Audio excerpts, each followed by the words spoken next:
Health officials across the country agree, and as of July 26, 7 out of 10 Americans currently live in parts of the country that are under a mask ordinance. So why is the news filled with stories about people in masks attacking people without masks, or people without masks pepper spraying people with masks? Why is there no nationwide mask mandate while every other country in the world has one? And why, for the first 100 days of the pandemic, did America's president refuse to wear a mask, only acquiescing after America hit 4 million cases and over 140,000 dead? The answer, in a word, is partisanship. In 2 words, it's negative partisanship. Partisanship is defined as a strong and sometimes blind adherence to a particular party, faction, cause, or person. Negative partisanship is defined as the tendency of some voters to form their political opinions primarily in opposition to political parties they dislike. These are probably best defined in terms of examples. We'll start with positive partisanship. Nancy believes that everyone should have health care provided through the government. She identifies as Democrat because they align most closely with her desire for universal health care. Bill is a gun enthusiast who loves to go to shooting ranges and votes as a Republican because they align closest with his desire to protect gun rights. Both of these are examples of positive partisanship. Regardless of their belief, their political identity is based on which party they feel more aligned with. Now, let's take a look at the other side. Tanya believes that the police are out of control and need to be reformed.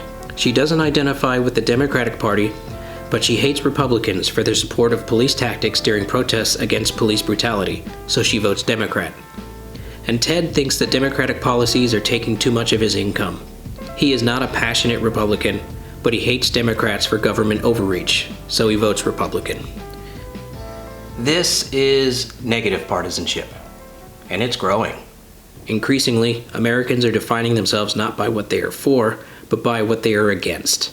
Negative partisanship has given us straight ticket voting, where voters can check one box at the top of the ballot, the political party that they support, and the ballot will automatically declare a vote for every candidate of that party. Negative partisanship also plays a role in the fundamental breakdown of our government. Voters who become particularly negative in their partisanship become more extreme, voting for politicians who are more opposed to working with the other party. This, in turn, leads to politicians whose biggest promise is to refuse to work with the other party, making it almost impossible to pass bipartisan legislation. Instead, government grinds to a halt until one of the 2 major parties wins enough seats to pass legislation without the other party's involvement, which then leads to a backlash, with voters handing the government to the other party, who then work to undo everything the previous government had done. But negative partisanship has an even darker side. The more extreme our negative partisanship becomes, the less we as people begin to like each other or even tolerate each other. Politicians become less concerned about passing legislation that benefits all Americans or even Americans on their side, and instead focus on passing legislation that actively hurts people who believe in the other side. This hatred is playing out in other ways all across the country. Currently, the president has been sending groups of federal agents to different cities across America, abducting people for being associated with Black Lives Matter protests, which are liberal and democratic in nature. This is being met largely with silence from the conservative Republican side, who just a few months ago were in the streets protesting against mask mandates as, quote, government overreach. In most countries, people who would protest the government mandating masks would probably be very upset about camouflaged federal officers simply grabbing people off of the streets.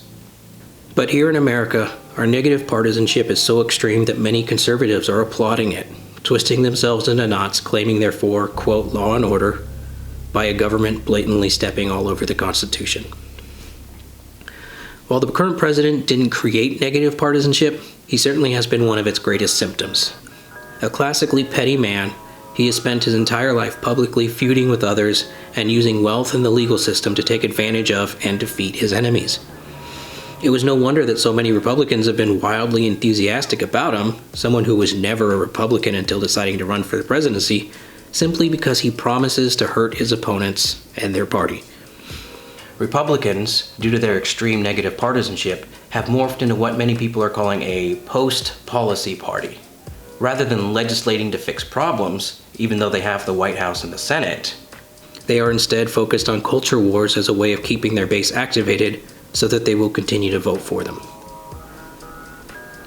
These culture wars are a hallmark of Republican politics, and it's what they count on to hold on to their voters. Whether it's abortion, gun rights, or law and order, Republican politicians have been more concerned about making sure their base is angry at Democrats than they are about legislation. And that's where masks come in. While America is ensnared in a health crisis, there are a couple of things that everyone can do to curb the spread of this disease. Wearing a mask is one of them. And health officials, often seen by Republicans as elitist and unelected, have been calling for mandates on mask usage both locally and nationally. Democrats and liberals both heavily lean this direction, and faithfully in opposition, conservatives and Republicans oppose them. For Republican politicians, they cite personal responsibility in their stance against mandates. Yes, they say everyone should wear a mask, but we shouldn't mandate it. And then, because it isn't mandated and negatively partisan Americans define their identity by what they're against, they refuse to wear masks, and the disease spreads. Now we find ourselves in a new culture war.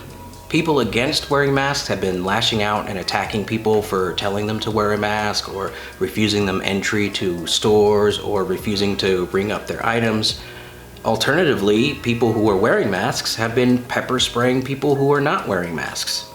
This negative partisanship is now playing out on both sides as people physically attack each other, pro-mask attacking anti-mask for putting their health at risk, and anti-mask attacking pro-mask for inhibiting their ability to do as they please.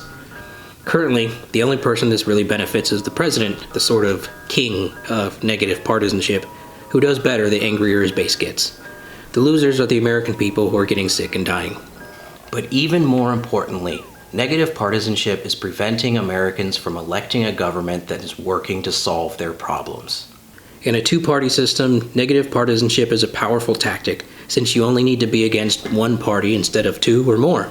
Running as a politician in opposition to the other party may be easier, as your constituents are not exactly going to ask you for a list of your legislative accomplishments, but in reality it just leads to fear, anger, and now violence. The current president may not have created negative partisanship, and negative partisanship will exist long after the president has left the office. But if we as Americans want to get out of this negative spiral, we need to believe more in what we can do for ourselves rather than what we stand against in our opponents, because the current system isn't getting us anywhere.